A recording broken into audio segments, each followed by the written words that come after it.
Hi, this is Paritosh and you watching I speak about money.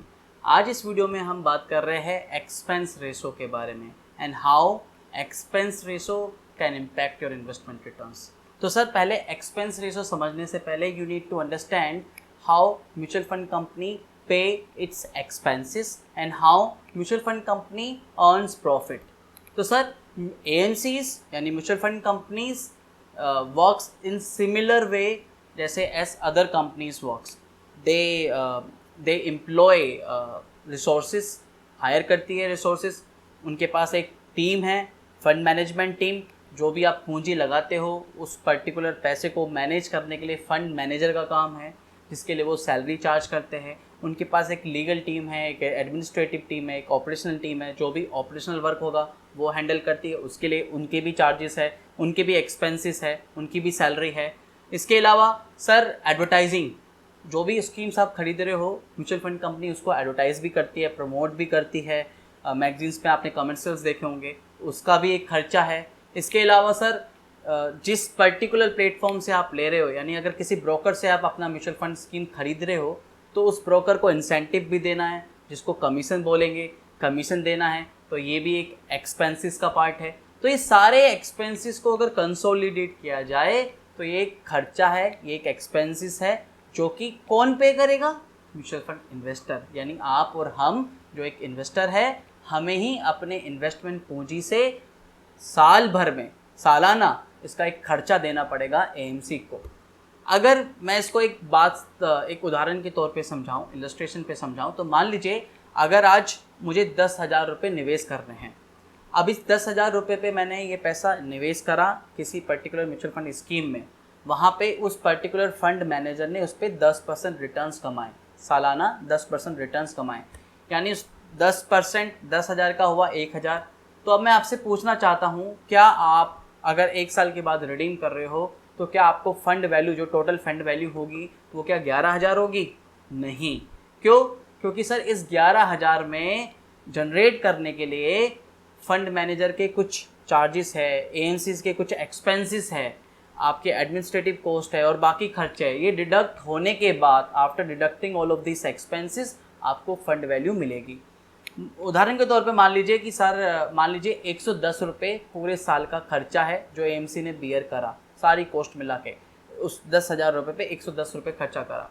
अगर अब इस 110 रुपये की बात करें तो ये फंड का एक्सपेंसेस है। अगर इसी को परसेंटेज में देखा जाए तो 110 डिवाइडेड बाय 11,000, यानी 11,000 रुपये पे 110 रुपये दे रहे हो, तो दिस फिगर विल कम 1%।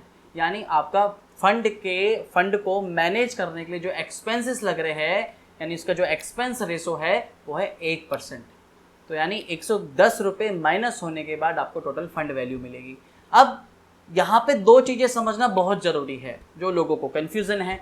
सबसे पहला सर, कि जो ये फंड के जो एक्सपेंसेस है ना, ये फिक्स नहीं रहते। अगर मैं आज बोल रहा हूँ कि इस पर्टिकुलर फंड का एक्सपेंस रेशो 1% है, तो ये ज़रूरी नहीं है कि फॉर द लाइफ टाइम ये 1% रहेगा। काफ़ी लोगों को कन्फ्यूज़न है कि मैंने एक बार पैसा लगा दिया और इस पर्टिकुलर फंड का एक्सपेंस 1% है तो ये फिक्स्ड है। ये फिक्स नहीं होता, दिस कैन फ्रिक्वेंटली चेंजेस। इस पर मैंने हालांकि एक सेपरेट वीडियो बनाई हुई है एक्सप्लेन करते हुए कि एएमसीज इसको कैसे ट्रिगर करती है और इसमें काफ़ी इसमें क्या स्ट्रैटेजीज है, कैसे गिमिक है एएमसीज जो प्ले करती है। इस पर एक सेपरेट अलग से मैंने वीडियो बनाई हुई है, नीचे डिस्क्रिप्शन में मेंशन कर दूंगा इस वीडियो के बाद, वहाँ जाके भी देख सकते हो वीडियो को। दूसरा जो समझना है आपको दोस्तों, वो ये है कि ये एक्सपेंसेस कैसे चार्ज होंगे। आपको लगता है कि मैं अगर 1% बात कर रहा हूँ तो ये 1% सालाना आपके फंड से चार्जेस होते हैं? सर नहीं सर, ये डेली आपके फंड के एनएबी से डिडक्ट होते हैं। After deducting all of this expenses, तब आपके फंड की एनएबी डिस्क्लोज होती है।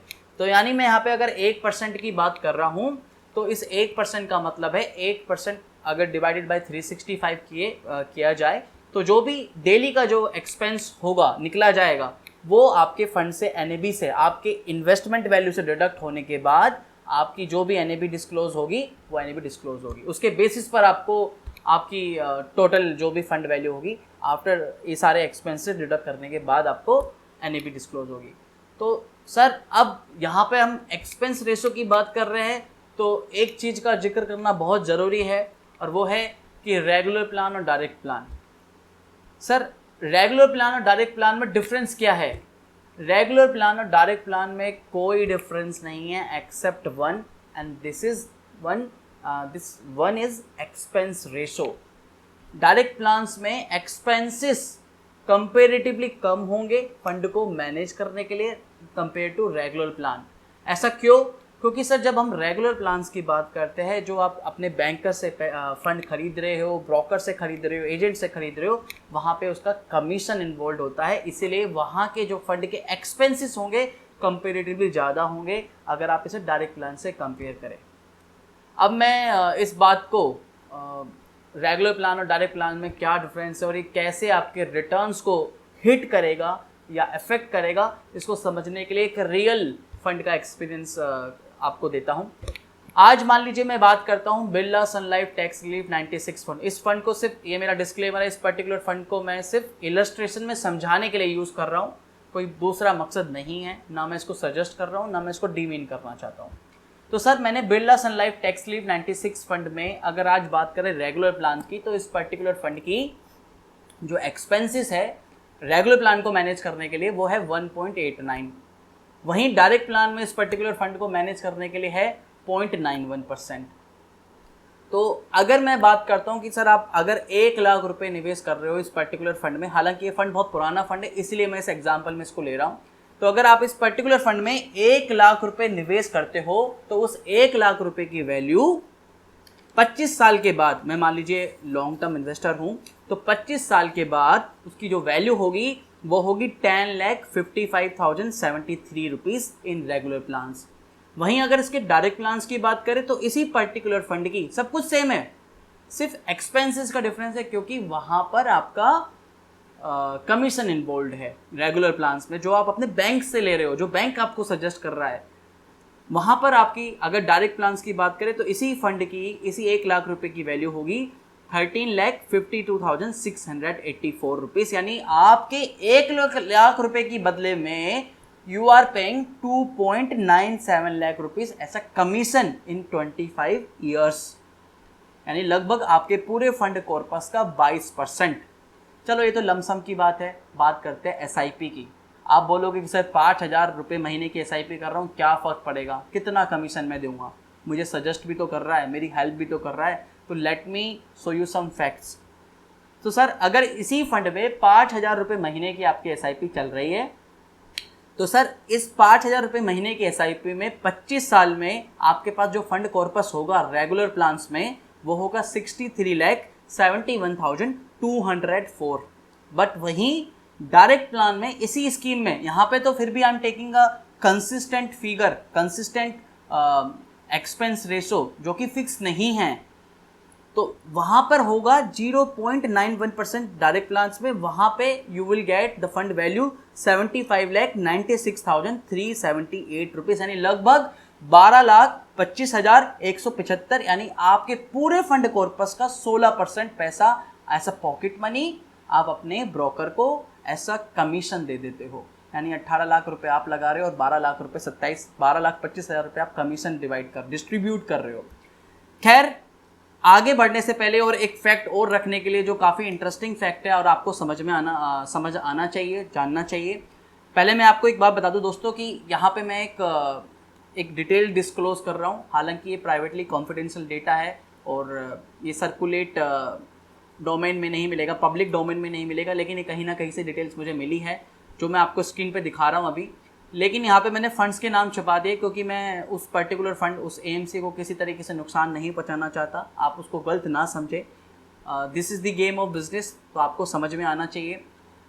एक समय था जब अपफ्रंटिंग कमीशंस दिए जाते थे, यानी जब आप पैसा लगाते थे तो अपफ्रंट कमीशंस भी दिए जाते थे एजेंट्स को, ब्रोकर्स को, लेकिन सेबी समय समय पे लगाम लगाता रहा है, तो लेकिन अब ट्रेल कमीशंस दिए जाते हैं। ट्रेल कमीशंस यानी हर महीने कमीशंस दिए जाते हैं, पूरे साल एक साथ ना देके हर महीने डिस्ट्रीब्यूट किए जाते हैं। अब यहाँ पे एक फिगर दिख रही होगी, ये कुछ पर्टिकुलर फंड्स के ट्रेल कमीशन है और यहाँ पे दो कमीशंस के दो स्ट्रक्चर है, T30 और B30।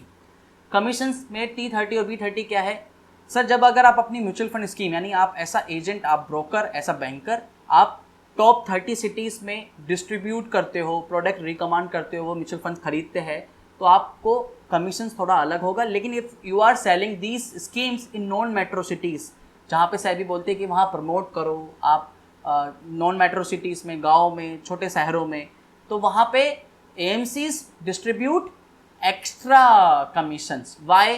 बिकॉज सर सेबी ने एक रिलैक्सेशन दिया हुआ है as per the SEBI rule. SEBI का एक रूल है कि सर कोई भी इक्विटी स्कीम 2.25% से ज़्यादा एक्सपेंसेस चार्ज नहीं कर सकती है। लेकिन अगर आप B30, T30 और B30, T30 यानी टॉप 30 सिटीज़, B30 यानी बियॉन्ड 30 सिटीज़, अगर आप B30 सिटीज़ से आपकी ट्रांजेक्शन्स आती है तो you can charge 0.30% extra expenses. पहले तो ये 0.30% पूरे फंड पे लगता था, चाहे T30 से ट्रांजेक्शन आए या B30 से आए। लेकिन 2018 में ये भी सेबी ने इस पे लगाम लगा दी कि अगर B30 में आप ट्रांजेक्शन ले रहे हो और वहाँ पे एक्स्ट्रा एक्सपेंसेस चार्जेस कर रहे हो तो 0.30 सिर्फ आप B30 में ही करोगे। पहले ये 0.30 पूरे ओवरऑल T30 और B30 दोनों को मिला के था, लेकिन सेबी ने इस पर अब रोक लगा दी है 2018 के बाद। तो ये अच्छी खबर है हमारे लोगों के, लेकिन फिर भी ऐसा समझने के लिए आपको समझना आना चाहिए, आपको पता होना चाहिए कि B30 सिटीज़ में अगर आपकी ट्रांजेक्शन होती है तो इसका मतलब ये हो सकता है कि आई एम पेइंग 2.25% ऐसा एक्सपेंस रेशो, बट हो सकता है आप नॉन मेट्रो सिटी में बैठे हो तो आप 2.55% सेम उसी पर्टिकुलर फंड का दे रहे हो। अब आपको लगेगा क्या फ़र्क पड़ेगा, क्या कमीशन है, कितना है, 5,000 रुपये महीने पे कितना कमा लोगे। तो मैं आप लोगों के सामने एक फैक्ट रखता हूँ और ये फैक्ट समझ में आना चाहिए आपको। हालांकि मैं डीमीन नहीं कर रहा हूँ, ये कोई गलत नहीं है, बट ये सारे कॉन्सेप्ट, ये सारे फंडे क्लियर होंगे तो आपको इन्वेस्टमेंट डिसीजन लेने में आपकी मदद करेगा। तो सर मैं आपको बता दूं, अगर 5,000 रुपये महीने की आपकी SIP चल रही है और जैसे मैंने अभी कॉन्फिडेंशियल डेटा आपको दिखाया जिसमें 1% का ट्रेल कमीशन है for the first year, second year onwards also, मतलब जब तक पैसा आपका उस पर्टिकुलर फंड में रहेगा आपके ब्रोकर को, आपके एडवाइजर को कमीशन मिलता रहेगा फॉर द लाइफ टाइम। तो बता दो कितना बड़ा इम्पैक्ट है। अगर 5,000 रुपये महीने की SIP है और सिर्फ ट्रेल कमीशन को, कि अब फ्रंटिंग तो खत्म हो गई, मान लीजिए 1% का ट्रेल कमीशन है, जैसे मैंने दिखाया बिरला सन लाइफ टैक्स लीफ 96 में 0.98% का डिफरेंस है, लगभग 1% ही समझ लिए। तो सर अगर 1% का ट्रेल कमीशन मिल रहा है आपके ब्रोकर को हर साल, जो कि आपके पर्टिकुलर हर बेसिकली जो ट्रेल कमीशन होता है मंथली कमीशंस मिलता है, तो मैं बता दूं सर इस 5,000 रुपये महीने की SIP में अगर आप एक लॉन्ग टर्म इन्वेस्टर हो तो 21वें साल के बाद, हालांकि तो कमीशन तो हर महीने मिलेगा, लेकिन 21 साल के बाद सिचुएशन ये होगी कि आप तो अपनी जेब से पे कर रहे हो SIP का अमाउंट 5,000 रुपये, लेकिन उसी महीने में ऐसा कमीशन उसी 5,000 रुपये महीने की SIP के बदले में आपके ब्रोकर को, आपके एजेंट को, आपके बैंकर को कमीशन मिलेगा 5,051 रुपये, यानी आपके इन्वेस्टमेंट वैल्यू से भी ज़्यादा। ये तो मैंने बताया 21 साल यानी 260 इंस्टॉलमेंट जो होगी, 262 इंस्टॉलमेंट जो होगी, मतलब अगली जो इंस्टॉलमेंट होगी अगले महीने की, उसमें आप तो पे कर रहे हो 5,000 रुपये महीने की SIP, लेकिन 262 वाली जो इंस्टॉलमेंट होगी उसमें आपके ब्रोकर को मिल रहा होगा 5,160। 263 वाली जो इंस्टॉलमेंट होगी आप तो 5,000 पे कर रहे होंगे, लेकिन आपकी उस इंस्टॉलमेंट के बदले में ऐसा कमीशन आपके ब्रोकर को मिलेगा 5,272। ये इंस्टॉलमेंट बढ़ती रहेगी और आपके कमीशन, आपके ब्रोकर का कमीशन भी बढ़ता रहेगा। 266 जो इंस्टॉलमेंट होगी उसमें तो आप 5,000 पे कर रहे होंगे, लेकिन आपके ब्रोकर को उसी महीने में कमीशन मिलेगा 5,503। यानी अगर 25वें साल की बात करें, 300 इंस्टॉलमेंट, लास्ट इंस्टॉलमेंट जो होगी उसमें तो 5,000 रुपये महीना पे कर रहे होंगे, लेकिन आपके ब्रोकर को मिलेगा उसी महीने का जो कमीशन 7,721 रुपये। ये मैं आपको ट्रेल कमीशन बता रहा हूँ जहाँ सेबी ने काफ़ी हद तक लगाम लगा दी है। तो इस वीडियो का ऑब्जेक्टिव क्या है? मैं आपको ये सिर्फ कमीशन बताना है, मेरा ऑब्जेक्टिव नहीं है कि कितना कमीशन आपका ब्रोकर कमा रहा है, इसमें आपका क्या फ़ायदा है। सर यहाँ इस वीडियो से आपको दो टेक अवे समझने जरूरी है, 2 टेक अवे लेने जरूरी है। पहला कि सर एक्सपेंस रेशो बहुत is not a prime factor, but ये भी एक ज़रूरी है कि आप जिस पर्टिकुलर कैटेगरी को चुन रहे हो और उस पर्टिकुलर कैटेगरी के फंड को चुन रहे हो, वहाँ समझिए कि उस पर्टिकुलर फंड के एक्सपेंसेस कितने हैं, आप फंड को मैनेज करने के लिए कितना एक्सपेंसेस पे कर रहे हो। अगर वो एक्सपेंसेस आपके रिटर्न्स को जस्टिफाई कर रहे हैं तो कंटिन्यू विद इट, कोई प्रॉब्लम नहीं है। लेकिन अगर जस्टिफाई नहीं कर रहे तो उस कैटेगरी के दूसरे फंड को देखिए कि कहाँ पर मैं अपना एक्सपेंसेस को बचा सकता हूँ और रिटर्न्स भी कमा सकता हूँ। दूसरा, सर ये मेरा ओपिनियन है, आपका अलग ओपिनियन हो सकता है, आप बोल सकते हो कि मुझे बैंक से एडवाइस मिल रही है। अगर आपकी ये एडवाइस वर्थ इट है, आपकी अपने पैसे का लगभग 4 गुना 5 गुना और 12-13 लाख रुपए देने को रेडी हो, तो go ahead, continue with it regular plan. Otherwise direct plan is the best option. अगर आप इन्वेस्टमेंट करना चाहते हो तो डायरेक्टली म्यूचुअल फंड कंपनी से बाय करें, और अब तो काफ़ी सारे ऐप्स भी अवेलेबल है जहाँ पे डायरेक्ट प्लान आप ले सकते हो। तो आज वीडियो बनाने का ऑब्जेक्टिव सर यही था कि एक्सपेंसेस बहुत बड़ा एक प्राइम फैक्टर है जो आपके रिटर्न्स को इम्पैक्ट करेगा, और इसको समझ आपको आना चाहिए। रेगुलर प्लान्स, बैंक्स ये एक्सक्यूज़ मत दीजिए कि रेगुलर प्लान्स लेने के मुझे एडवाइस मिल रही है, मुझे रिकमेंडेशन मिल रहा है, मेरी हेल्प कर रहा है, मेरी फॉर्म भरने में हेल्प कर रहा है। सर अगर ये हेल्प इतनी वर्थ इट है जिसके लिए आप कम से कम 22% 23% आपके पूरे फंड के कॉर्पस का देने को रेडी हो, तो वो आपकी चॉइस है सर। लेकिन बेटर ये होगा कि ये जो 22-23% आप अपने ब्रोकर को डिस्ट्रीब्यूट कर रहे हो, इस पैसे को किसी दूसरे पर्टिकुलर फाइनेंशियल गोल के लिए अलाइन करें। तो आज वीडियो बनाने का ऑब्जेक्टिव यही था। अगर ये वीडियो समझ में आई है, ये टॉपिक समझ में आया है, मेरा ये मैसेज आप लोगों तक पहुंचा है, तो अगर वीडियो अच्छी लगी है तो इस वीडियो पे लाइक कीजिए, और इस वीडियो को अपने फ्रेंड्स, कलीग्स, अंकल जहां पहुंचाना चाहते हो ज़्यादा से ज़्यादा पहुंचाइए, और शेयर कीजिए, ज़्यादा से ज़्यादा शेयर कीजिए। उन लोगों को भी थोड़ा सा इन्फॉर्मेशन रहे, उनके पास भी रहे, आपके जो भी नॉन में हैं। और नेक्स्ट वीडियो मिलेंगे बहुत जल्दी नए टॉपिक के साथ में। हम इसी तरीके से पर्सनल फाइनेंस और म्यूचुअल फंड से जुड़ी जानकारी आपको अपने चैनल के माध्यम से हमेशा देते रहते हैं। तो चैनल सब्सक्राइब कीजिए। अगर चैनल सब्सक्राइब नहीं करा, बेल आइकन पर जरूर क्लिक कीजिए। आप में से काफ़ी लोगों ने बेल आइकन पे क्लिक नहीं किया और उनको नोटिफिकेशन नहीं जाता, तो बेल आइकन पे जरूर क्लिक कर लीजिए। अगर आपने सब्सक्राइब कर लिया तो कर लीजिए, नहीं करा तो सब्सक्राइब कीजिए, बेल आइकन पे क्लिक कीजिए। तो नेक्स्ट वीडियो मिलेगी, तब तक के लिए धन्यवाद। वंदे मातरम, जय हिंद।